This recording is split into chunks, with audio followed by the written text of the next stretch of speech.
The evening had started like any other. The hum of the TV filled the living room as I settled into my favorite recliner, a cold bottle of Budweiser in hand. The Cardinals were playing the Cubs, and for a moment the world outside didn't matter. My dog, Max, lay sprawled on the floor, his ears twitching with each cheer or groan I made at the screen. It was a slice of normalcy I didn't know I was about to lose. Linda had been out all evening, visiting her friend Sarah, or so she said. When the front door clicked open, I barely glanced up, expecting her usual cheery greeting. But none came. Instead, there was the sound of her heels tapping against the hardwood floor, slow and deliberate. Something was off. My heart skipped a beat, though I couldn't explain why. "Mark?" she called from the hallway. Her voice wavered, almost hesitant. "Hey, hun," I replied, not looking away from the game. "How was Sarah's?" She didn't answer right away, and when I turned to look, she stood frozen at the threshold of the room. Her face was pale, her hands clasped tightly together. That was when the unease hit me, a knot tightening in my stomach. "We need to talk," she said quietly. Those words, "we need to talk," were the kind that could turn an ordinary night into something unforgettable, and not in a good way. I muted the TV, my attention now fully on her. Max lifted his head as if sensing the tension, then laid it back down with a sigh. Linda stepped into the room, but didn't sit beside me as she usually did. Instead, she perched on the edge of the sofa, her body angled away. "It's about us," she said after a long pause, her voice barely above a whisper. I chuckled nervously. "Us? What about us? Did I forget our anniversary again?" I tried to lighten the mood, but she didn't smile. "No, Mark, this is serious." The way she said it, with her eyes darting to the floor, sent a chill through me. I leaned forward, my hands resting on my knees. "Linda, you're scaring me. What's going on?" She hesitated, her lips pressing into a thin line.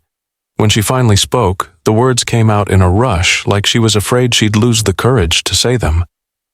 "I've been thinking. I need something different." "Different?" I echoed, frowning. "What does that mean?" "It means—" She paused again, taking a deep breath. "It means I want to be with someone else. Just once, before we grow old together." I stared at her, the weight of her words crashing down on me like a tidal wave. For a moment I couldn't speak, couldn't move. It felt like the air had been sucked out of the room. "Excuse me?" I finally managed to say, my voice low, barely controlled. "I know how it sounds," she said quickly, her hands fidgeting in her lap. "But it's not about love, it's about feeling desired, feeling alive. I've only ever been with you, Mark. I just want to know what it's like with someone else." Her words felt like knives slicing through me, each one deeper than the last. My mind raced, flashing back to the 20 years we'd spent together, the birthdays, the holidays, the nights spent dreaming of our future. And now this? "You want to cheat on me," I said flatly. "No!" she exclaimed, her voice trembling. "It's not cheating if I tell you first, is it? I'm asking for your permission, Mark. That's how much I respect you." "Respect me?" I barked a bitter laugh. "Linda, do you even hear yourself? You think asking makes this better? It's still betrayal." She flinched at the word, but didn't deny it. "I'm not trying to hurt you," she said softly. "Well, congratulations," I snapped, standing abruptly. "You've done a hell of a job anyway."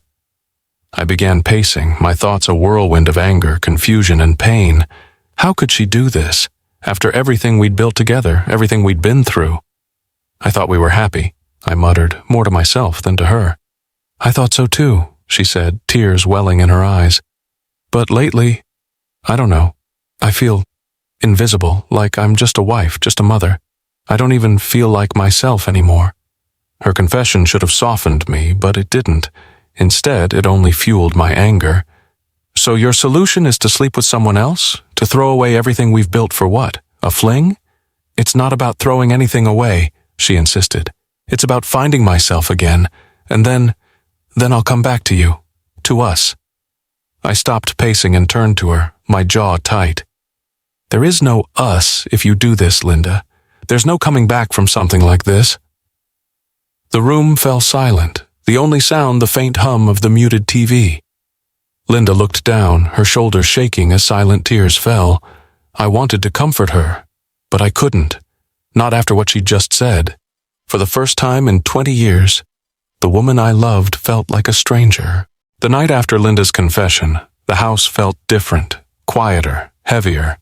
The air between us was thick with unspoken words, and every glance she threw my way carried a mixture of guilt and defiance. I barely slept, replaying her words over and over like a broken record. How could something that seemed so stable crack so suddenly? Or had I been too blind to notice the cracks all along? The next morning, as I sipped my coffee, the realization hit me. This hadn't come out of nowhere. There had been signs, subtle but undeniable. The late-night texts, the sudden change in her appearance, the moments of silence that once felt comfortable but now felt loaded with tension. A month ago, I'd found Linda standing in front of the bathroom mirror, adjusting a new dress. It had been tighter than anything she usually wore, clinging to her in a way that made her seem self-conscious, yet oddly pleased. "You look great," I'd said, trying to sound enthusiastic. She'd smiled faintly, but there was something distant in her eyes. "It's for Sarah's party," she'd replied, her voice almost rehearsed. At the time, I didn't think much of it, but now that moment felt different. It wasn't the dress. It was the way she looked at herself, searching for something she couldn't seem to find. Over breakfast, Ryan, our 18-year-old son, shuffled into the kitchen. His hair was a mess, and he had that half-asleep teenage glare that I'd grown used to. "You and Mom okay?" he asked abruptly, catching me off guard. "Why do you ask?" I replied, trying to keep my voice steady. He shrugged, pouring cereal into a bowl. "I don't know. You've both been kinda weird lately." I wanted to tell him everything, to unload the weight of what Linda had said, but I couldn't. Instead, I forced a smile. "We're fine, buddy, just busy with work." He nodded, though his skeptical expression lingered. Later that day, Emily, our 16-year-old daughter, brought it up too. We were driving home from her soccer practice when she said, "Mom's been distracted lately. Did you guys have a fight or something?" "Not exactly," I said, gripping the steering wheel a little tighter. Emily tilted her head, studying me. "Well, something's going on. She barely talks to me anymore, and she's always on her phone. It's weird." Her words stung, not because they were accusatory, but because they confirmed what I'd been afraid of. Linda's distance wasn't just with me, she was pulling away from all of us. That evening, as I sat in my office, I found myself scrolling through old photos on my phone. Pictures of family vacations, birthdays, and lazy Sunday afternoons. In every image, Linda's smile radiated warmth and contentment. How had we gone from that to this? I remembered a moment from last Christmas. We were decorating the tree, and Emily had accidentally dropped an ornament, shattering it on the floor. Linda had snapped at her, something uncharacteristic and sharp. Emily had burst into tears, and Linda had stormed off, leaving me to comfort our daughter. At the time, I'd chalked it up to holiday stress, but now it felt like something deeper. The pieces were starting to come together, painting a picture I didn't want to see. Linda wasn't just pulling away. She was searching for something, a validation or escape that I hadn't been giving her. And the worst part, I didn't know if I could fix it. As I lay in bed that night, staring at the ceiling, Linda's words from the night before echoed in my mind. "I feel invisible." It wasn't the first time I'd heard someone say that. My own mother had said it about my father before they divorced. I'd been too young to understand back then, but now it felt hauntingly familiar. Linda was still awake beside me, her phone glowing faintly in the dark. I turned toward her, searching for the right words, but they wouldn't come. Instead, I just lay there, the weight of our unspoken truths pressing down on me. For the first time in 20 years, I wasn't sure if we were going to make it. The unease from the night before lingered, wrapping around me like a heavy fog. I couldn't shake the feeling that Linda's words weren't just born out of some fleeting dissatisfaction. They felt rooted, deliberate, and that realization gnawed at me. As much as I wanted to believe this was a momentary lapse, the evidence of something deeper was starting to surface. That weekend, we attended a neighborhood barbecue hosted by the Harrisons, who lived just a few streets away. It was one of those gatherings where everyone smiled a little too brightly, pretending life was simpler than it really was. I didn't particularly enjoy these events, but Linda had insisted we go. "It's good for appearances," she'd said. Now I wondered what appearances she was so concerned about maintaining. As we arrived, Linda drifted easily into conversations with other guests, her laughter carrying across the yard. I stayed near the grill, nursing a beer and chatting idly with a few neighbors. That's when I saw him, Dan Shepherd. Dan was everything I wasn't. Tall, broad-shouldered, with the kind of easy charm that made him the center of attention without even trying. He was talking to a group of people, his smile wide, his gestures animated. And then, like clockwork, Linda gravitated toward him. I tried to shake off the jealousy bubbling in my chest. After all, it wasn't unusual for her to talk to people at these events. But this felt different. The way she leaned slightly toward him, her hand briefly brushing his arm as they laughed. It was subtle, almost imperceptible, but enough to make my stomach churn. "Dan's quite the character, isn't he?" a voice said beside me. I turned to see Carl, one of the older neighbors, smirking knowingly. "Yeah, I guess," I replied, keeping my tone neutral. "He's got quite the fan club," Carl continued, nodding toward the group around Dan. "Especially with the ladies. Don't know how his ex-wife put up with it for so long." That caught my attention. "His ex-wife?" "Oh yeah," Carl said, lowering his voice like he was sharing a secret. "They split a while back. Messy divorce, from what I hear. Apparently he's got a bit of a wandering eye." I glanced back at Linda, who was still engrossed in conversation with Dan. My grip tightened around the beer bottle in my hand. Throughout the evening, I couldn't stop watching them. Linda's smile seemed brighter when she was talking to him, her posture more animated. She didn't even notice when I caught her glancing at him across the yard during other conversations. It was like he had a gravitational pull, and she was powerless to resist. On the drive home, I debated whether to bring it up. The silence between us was thick, broken only by the soft hum of the radio. "Dan seems like a nice guy," I said finally, keeping my tone casual. Linda stiffened slightly in her seat. "Yeah, he's fine." "Why?" "No reason," I replied, glancing at her. "You seem to enjoy talking to him." She hesitated, her hands tightening on the steering wheel. "He's just a coworker, Mark. Don't read into it." That should have reassured me, but it didn't. If anything, her defensiveness only heightened my suspicions. Over the next week, little things started to add up. Linda's phone buzzed more frequently, and she seemed to guard it more closely than before. She started coming home later with vague excuses about staying late at the bank. Once I caught a faint whiff of cologne on her clothes, not hers and definitely not mine. Then there was the gym. Linda had always been active, but her sudden enthusiasm for working out felt almost forced. One evening, when she mentioned going to the gym after work, I casually asked, "Anyone from work join you there?" Her response was too quick. "No, it's just me." It wasn't just her. The next day, I drove by the gym on my way home from work, and there they were, Linda and Dan standing by her car. They weren't touching, but the way they stood close, their heads tilted toward each other, spoke volumes. I didn't confront her that night. Instead, I sat in my office staring at the photo I'd snapped of them through my windshield. My heart ached with a mixture of anger and sadness. This wasn't just my imagination. The shadow of another man had entered my marriage, and Linda wasn't pushing him away. As I sat there, Max padded into the room and rested his head on my lap. I scratched behind his ears absent-mindedly, my mind racing. This wasn't a problem that would resolve itself. Linda had made her choice, whether she admitted it or not, and now I had to decide what to do about it. The image of Linda and Dan standing in the gym parking lot stayed with me like an unwanted tattoo. No matter how much I tried to focus on work, conversations with my kids, or even walking Max through the quiet neighborhood, it was always there, taunting me. The trust I once had in Linda now felt paper-thin, and every glance at her seemed to hold a hidden meaning. That night, as Linda sat on the couch scrolling through her phone, I decided to act. If I wanted the truth, I'd have to dig for it myself. My years in IT had given me more than enough tools to do so, though the thought of spying on my own wife made my stomach churn. Still, her actions left me no choice. After she went to bed, I opened her laptop, which she rarely used but never bothered to log out of.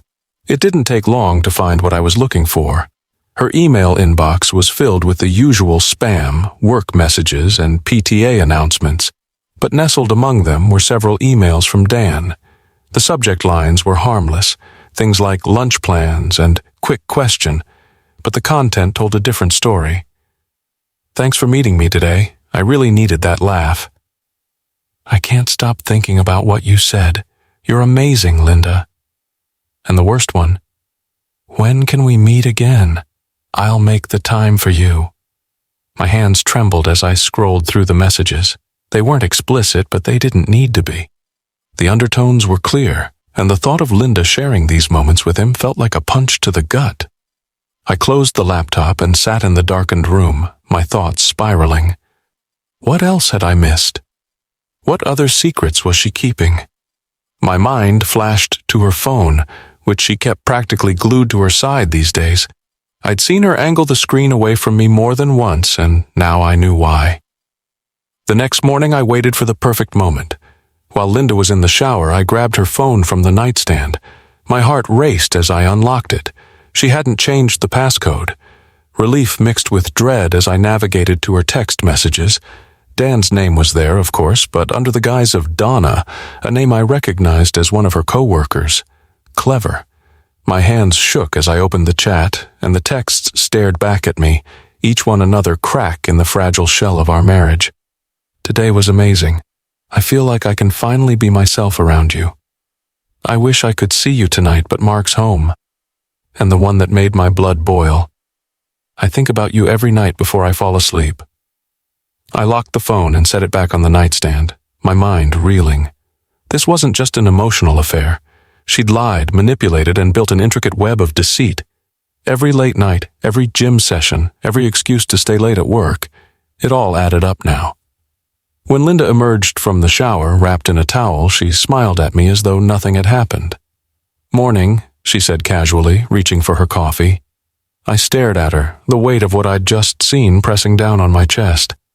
How could she act so normal, so unbothered when she was tearing us apart piece by piece? "Morning," I replied, forcing my voice to remain even. The rest of the day passed in a blur. I kept my distance from Linda, unsure whether to confront her or wait. Part of me wanted to lay everything out, to demand an explanation, but another part of me, the rational part, knew I needed to tread carefully. If I confronted her without a plan, I could end up losing everything. That evening, I sat in my office, staring at the folder on my computer where I'd saved screenshots of her emails and texts. It felt dirty, invasive, but necessary. This wasn't about catching her anymore. It was about protecting myself, protecting Ryan and Emily. Linda knocked softly on the door, pulling me from my thoughts. "Mark? You've been in here all night. Are you okay?"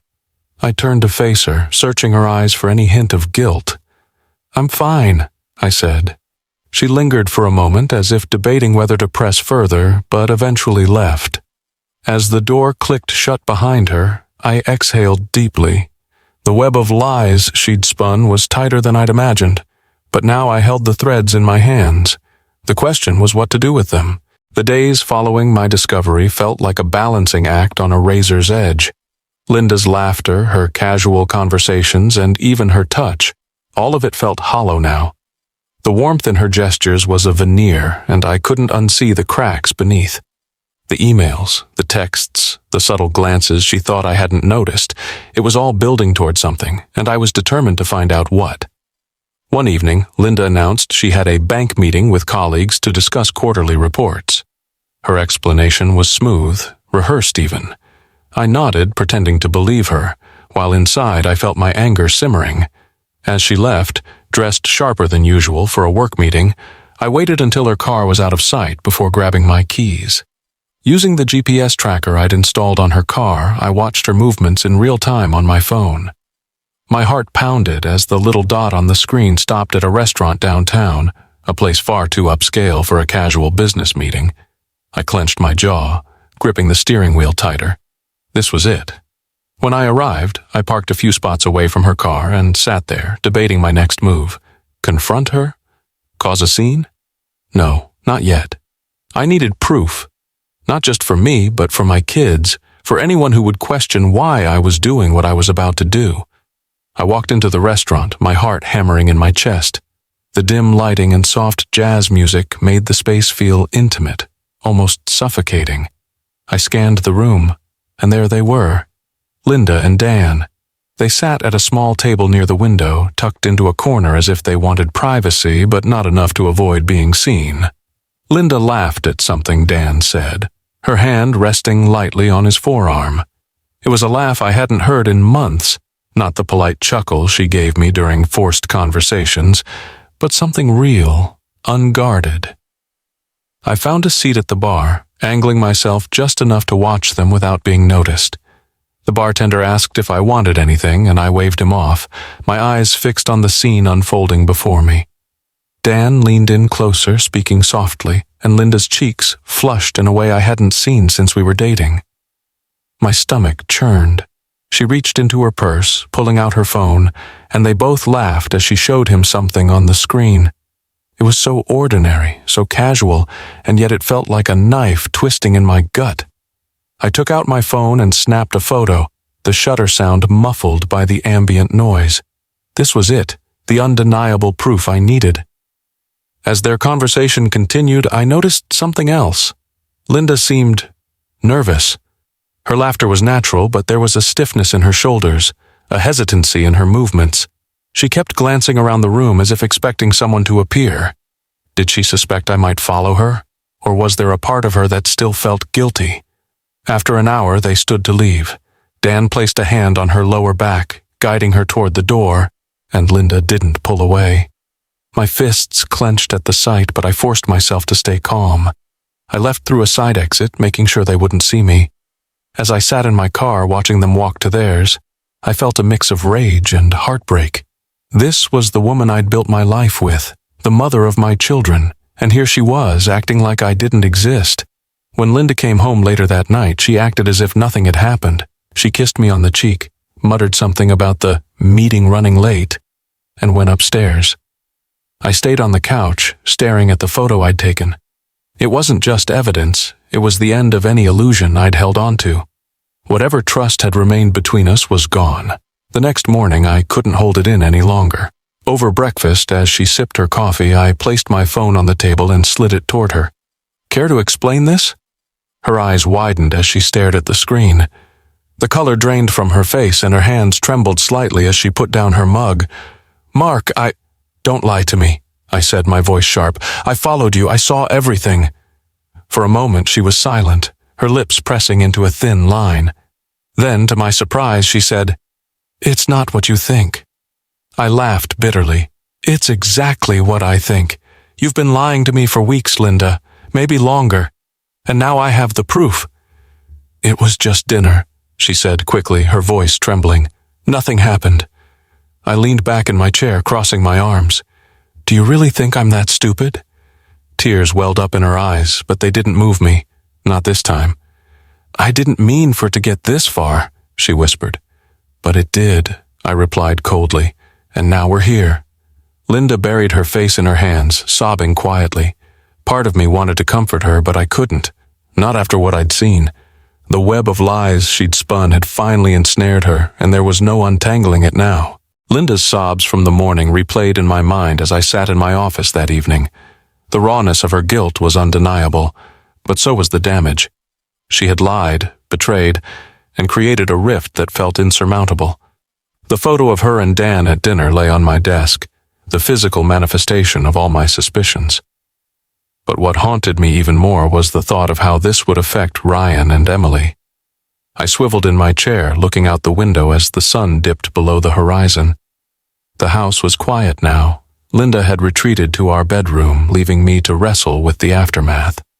For years, I'd been the steady rock of this family, the provider, the fixer. Now I felt like a man drowning in the very foundation I'd built. Max nudged my leg with his nose, sensing my turmoil. I scratched behind his ears, finding a small measure of comfort in his silent companionship. My mind raced with questions. Could this marriage be saved? Should I even try? The answers felt like they were just out of reach, obscured by the fog of betrayal.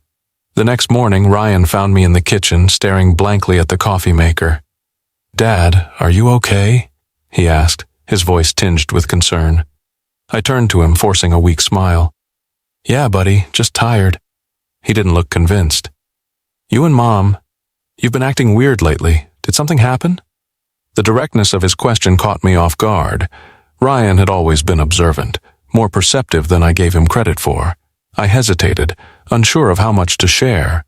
"Sometimes adults go through tough times," I said carefully. "But it's nothing for you to worry about." Ryan frowned, crossing his arms. "That's not an answer, Dad." I sighed, running a hand through my hair. "Ryan, your mom and I are working through some things, but no matter what happens, I want you to know that you and your sister will always come first, okay?" He nodded slowly, his expression softening. "Okay, but if you ever need to talk, I'm here too, you know." His words hit me harder than I expected, a reminder that I wasn't just a husband grappling with betrayal. I was a father who needed to protect his kids from the fallout. Later that day, I called James, my best friend and a divorce attorney. He listened patiently as I explained everything, the dinner, the emails, the lies. When I finished, there was a long silence on the other end of the line. "Mark, I'm sorry you're going through this," James said finally, "but you need to think carefully about your next steps. If you're considering divorce, you'll want to make sure you're prepared, emotionally and legally." I nodded, even though he couldn't see me. "I'm not ready to pull the trigger just yet," I admitted, "but I can't keep living like this either." "Then gather your evidence and take it one step at a time," James advised, "and if you need me, you know where to find me." After hanging up, I felt a renewed sense of purpose. This wasn't just about my pain or Linda's betrayal. It was about securing a future for Ryan and Emily. They deserved stability, even if their parents couldn't provide it together. That evening, as I sat down to dinner with the kids, Linda joined us, her eyes puffy from crying. The tension at the table was palpable, but I forced myself to engage in small talk, asking Ryan about his college applications and Emily about her soccer practice. Linda remained mostly silent, her gaze fixed on her plate. After the kids went to bed, Linda approached me in the living room. "Mark, can we talk?" she asked hesitantly. I looked at her, the weight of our shared history pressing down on me. "What is there to say, Linda? You've made your choices, and now I have to make mine." Tears welled in her eyes again. "I know I messed up, but I don't want to lose our family. I'll go to counseling, I'll cut ties with Dan, whatever it takes. Just please don't give up on us." Her plea was heartfelt, but it didn't erase the damage. "It's not that simple," I said quietly. "Trust isn't something you can rebuild overnight, and right now, I don't even know if I want to try." Linda sank onto the couch, burying her face in her hands. I stood there, torn between anger and a lingering sense of compassion. Despite everything, part of me still wanted to believe in the woman I'd married, the life we'd built. But the father in me knew I couldn't make decisions based on hope alone. As I headed upstairs, leaving Linda to her thoughts, I felt a strange clarity. This wasn't just about my marriage anymore. It was about protecting my family and finding a way forward, no matter how painful the path might be. Linda's desperate plea for counseling and promises to cut ties with Dan echoed in my mind for days. I wanted to believe her sincerity, but trust once broken doesn't mend with words alone. The evidence I'd collected, the emails, the texts, the photo from their dinner, remained like a shadow over every interaction. And I knew one thing for sure. If I was ever going to move forward, I needed to face the other man in this equation. It didn't take much effort to find Dan. His name was listed in the staff directory on Linda's company website, and a quick search revealed his social media accounts. Pictures of him smiling at office events, hiking with friends, and toasting beers at a bar made him seem like a regular guy, but all I could see was the man who'd stepped into my marriage uninvited. One afternoon, I left work early and parked outside his gym, a local chain Linda had recently taken an interest in. The tracker I'd discreetly placed on her car weeks ago told me she wasn't there, but Dan's car sat in the lot. I waited until he emerged, his duffel bag slung over his shoulder and earbuds in place. "Dan Shepard," I called out as I stepped from my car. He turned, his easy smile fading as he saw me. "Yeah? Can I help you?" "You already have," I said, my voice tight with anger. You've helped destroy my marriage. His eyes widened slightly, but he recovered quickly, glancing around to see if anyone else was nearby. Look, I don't know what you're talking about. Don't, I interrupted, holding up a hand. Don't insult my intelligence. I've seen the emails, the texts. I followed my wife to your little dinner date. I know exactly who you are and what you've been doing. Dan's face reddened, but he tried to maintain his composure. Look, man, I don't want any trouble. Well, you found it anyway, I shot back. What kind of man pursues a married woman? Do you enjoy destroying families? Because that's exactly what you're doing. He shifted uncomfortably, his bravado fading. Linda, she made it sound like things were already over between you two. That she was unhappy and... She lied, I snapped. Things aren't over. At least they weren't until you came along. But you didn't bother to check, did you? You just saw an opportunity and took it. Dan hesitated, his expression faltering. Look, I didn't mean for things to get messy. I care about Linda, but... Care about her? I laughed bitterly. You think that excuses this? She has a family, a husband, kids. And you think you can just step in and play knight in shining armor? Let me tell you something, Dan. You don't care about her. You care about the thrill, the ego boost. That's all this is to you. He looked down, unable to meet my gaze. I didn't mean for it to go this far, he muttered. But it did, I said coldly. And now you're going to stay away from her. No calls, no texts, no accidental run-ins at the gym or the office. Do I make myself clear? Dan nodded reluctantly. Yeah, I understand. Good, I said, stepping closer. Because if you don't, I won't just come after you. I'll make sure everyone in your life, your boss, your friends, knows exactly who you are and what you've done. Trust me, you don't want that. Dan swallowed hard, his Adam's apple bobbing. It won't happen again, he said quietly. I stared at him for a long moment, making sure my words had sunk in before turning and walking away. My hands trembled as I got back into my car, the adrenaline coursing through me. Confronting him hadn't erased the pain, but it gave me a small sense of control in a situation that had felt so chaotic. When I got home, Linda was waiting in the living room, her face pale and drawn. She stood as I entered, wringing her hands nervously. Where were you? She asked softly. I saw Dan, I replied bluntly. Her eyes widened in shock. You talked to him? Yes, I said, dropping my keys on the counter. And he agreed to stay away from you. But that's not enough, Linda. It's not just him, it's you. You let this happen. You crossed the line. Tears filled her eyes, and she took a shaky step toward me. Mark, I'll do anything to make this right. I'll quit my job, delete his number, whatever it takes. Please, just give me a chance. I shook my head, the weight of everything pressing down on me. I don't know if I can, Linda. You've broken something I'm not sure can be fixed.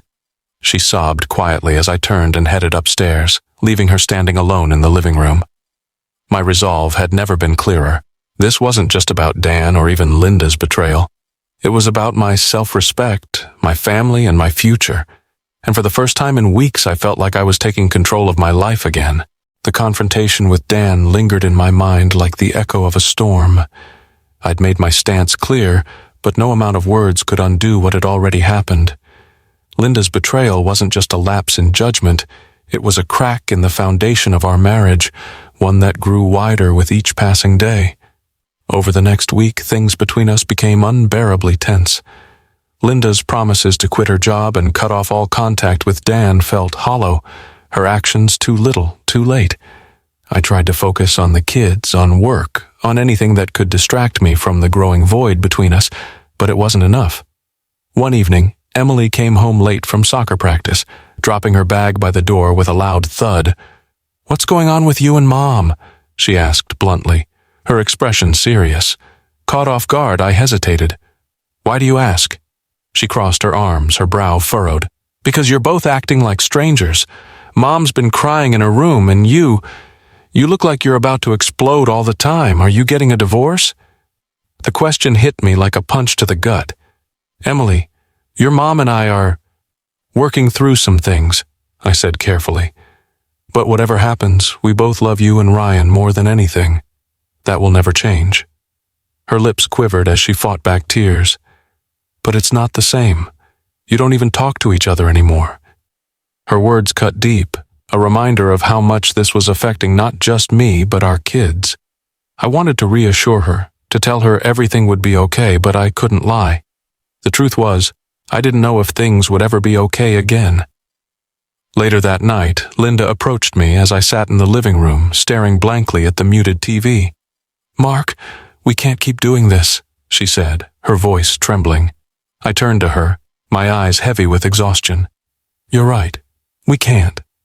She sat down across from me, her hands clasped tightly in her lap. "I know I've hurt you, and I don't blame you for being angry, but I can't fix this if you won't let me try." I let out a bitter laugh. "Fix this? Linda, you didn't just hurt me. You destroyed my trust, our marriage, everything we've built together. How do you fix that?" Tears streamed down her face as she reached for my hand, but I pulled away. "I've been talking to a counselor," she said softly. "She thinks we should go together. Please, Mark, if there's any part of you that still loves me, just give me this chance." Her words stirred something deep inside me, a mix of anger and sorrow. I wanted to believe her, to cling to the idea that we could somehow salvage what was left. But every time I thought of her and Dan, every time I replayed the lies in my head, the anger drowned out any hope. "I'll think about it," I said finally, standing up. Linda nodded, wiping her tears. "That's all I'm asking." But as I walked upstairs to bed, I knew deep down that I'd already reached my breaking point. The next morning I called James, my attorney. "I need to move forward," I said firmly. James didn't ask questions. He simply replied, "Come by the office tomorrow and we'll get started." That night, as I lay in bed, I thought about Ryan and Emily. How would they take the news? How could I explain that their mother and I had reached a point of no return? The thought of their pain made my chest ache, but I knew staying in this toxic limbo would only hurt them more in the long run. Linda didn't come to bed that night. I found her asleep on the couch the next morning, clutching a throw pillow like it was the only thing keeping her grounded. The sight of her like that, so vulnerable and lost, stirred a pang of guilt in me. But guilt wasn't enough to rebuild a marriage. As I left for work, I paused by the front door, glancing back at her one last time. She stirred slightly, her face etched with lines of worry and regret. For a brief moment I considered waking her, telling her I'd changed my mind. But then I remembered the lies, the betrayal, and the pain. This was it, the breaking point. The following days were a blur of motions. Work, meals, picking up after the kids. It all felt mechanical. My decision to move forward with divorce was firm, yet the weight of it bore down on me. Linda's attempts to reach out had grown more desperate. She left notes on the kitchen counter, sent me long texts about our memories together, and even tried to cook dinner as if those small gestures could erase the cracks in our foundation. But the damage was done. I couldn't bring myself to respond, not when the lies and betrayal loomed over every interaction. That morning, I sat across from James at his office as he walked me through the paperwork.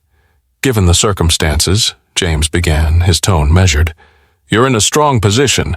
The evidence you've gathered will help solidify the case, especially if there's any custody disagreement."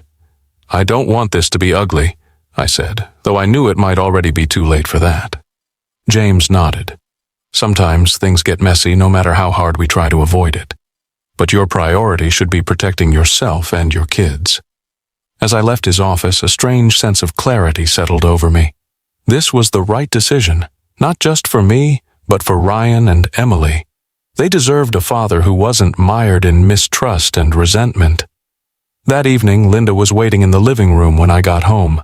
Her face was pale, her eyes rimmed with red. "We need to talk," she said softly. I sighed, setting my keys on the counter. "Linda, I've already made up my mind. This isn't about that," she said, her voice trembling. "It's about Dan." The mention of his name made my jaw tighten. "What about him?" She hesitated, wringing her hands. "He's been calling me a lot, and he showed up at my office today." My stomach churned, but I kept my expression neutral. "What did he want?" "He's angry," Linda admitted, her voice barely above a whisper. He said I ruined his life. A bitter laugh escaped me. "Oh, now he's the victim. That's rich. He lost his job," Linda continued, her words spilling out in a rush. "Someone sent emails to his boss, emails between us. They fired him for inappropriate conduct."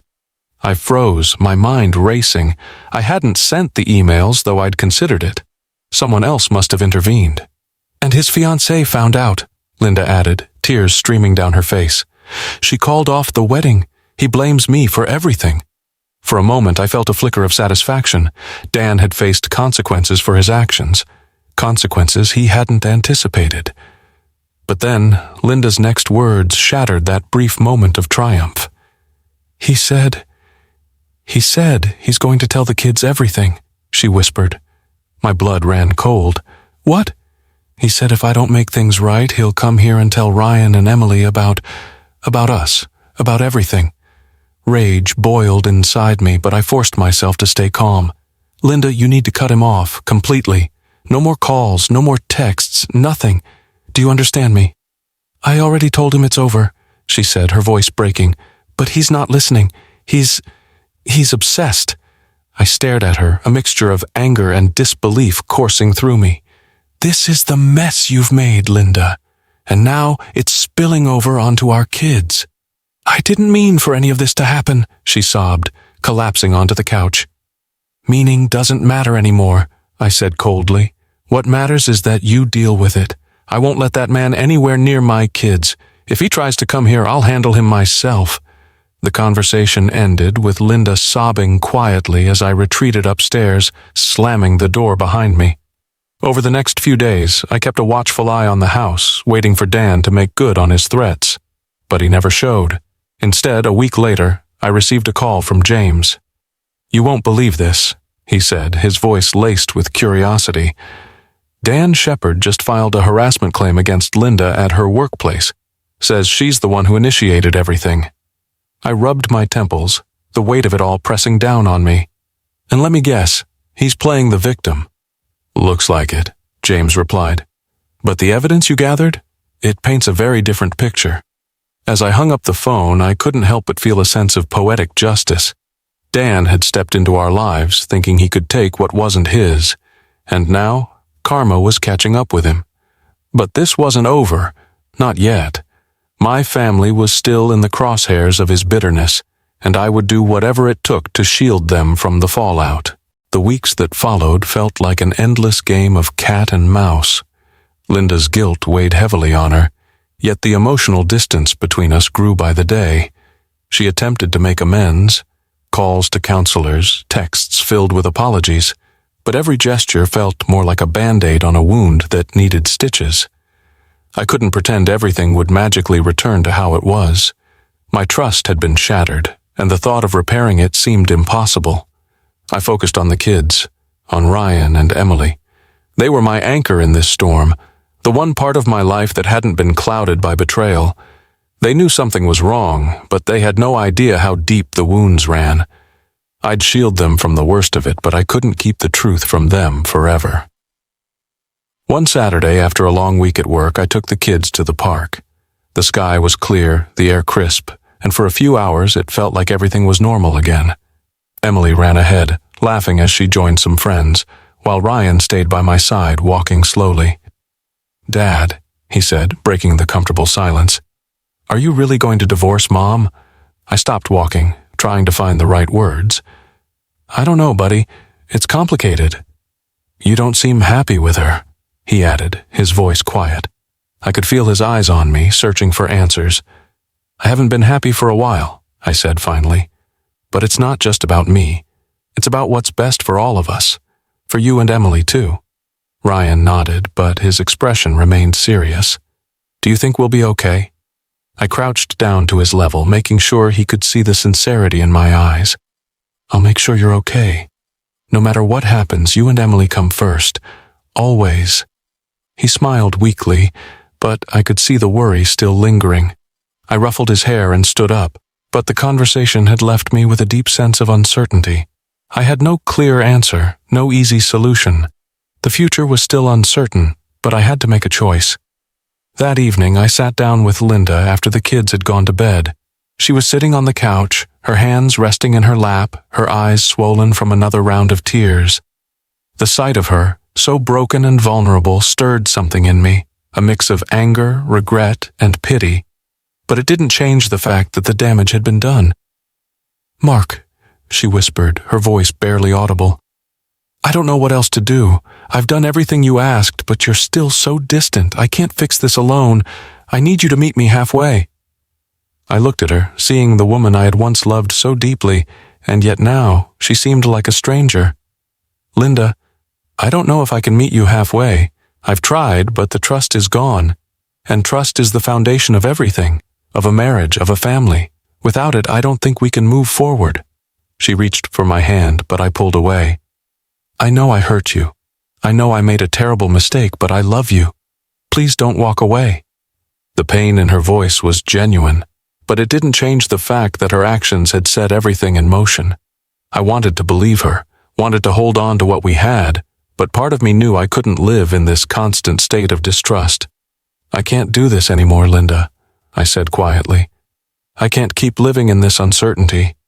I don't know if divorce is the answer, but I can't keep pretending everything is okay when it's not." Tears streamed down her face as she nodded, her sobs soft but heavy. "I'm sorry. I don't expect you to forgive me. I just want you to know that I'm sorry. I should never have done this." I stood up, the weight of her words sinking in. "I don't know what comes next for us, but I know I have to figure out what's best for me, for Ryan, for Emily." Linda's shoulders shook as she wiped her eyes. "I'll do whatever it takes to make things right, but I understand if you can't." I took one last look at her, the woman who had once been my everything, and left the room. The uncertainty still hung in the air, but it was clearer now. I couldn't keep living in the past. I had to find my own path, even if it meant walking away from everything I thought I knew. The next morning, I made an appointment with a family therapist for myself. I didn't know if Linda would join me or if she even wanted to anymore, but I knew I needed clarity. I needed to heal, to move on, and for the first time in a long time, I felt like I was taking control of my life again. As we come to the end of this journey, one thing becomes abundantly clear. Trust is the cornerstone of any relationship, and once broken, it takes much more than words to rebuild it. The pain of betrayal, the emotional turmoil, and the difficult choices can feel overwhelming, but they also bring opportunities for growth. This story reminds us of the importance of self-respect and standing up for what we deserve in relationships. Sometimes the hardest decision is to let go, even when we still love the person. Moving forward doesn't always mean reconciliation. Sometimes it's about healing, finding closure, and embracing the future with a new perspective. I'd love to hear from you. What do you think is the hardest part of moving forward after betrayal? Can trust ever truly be rebuilt? And for those of you who have faced similar challenges, how did you navigate the pain and come out stronger? Leave your thoughts in the comments. I'd love to connect with you. If you enjoyed this story, make sure to like, share, and subscribe to stay updated on more emotional and thought-provoking tales. Where are you watching from? Let me know in the comments, and let's start a conversation. Until next time, remember, every relationship has its ups and downs, but it's how we rise after the fall that defines us. End of chapter 10.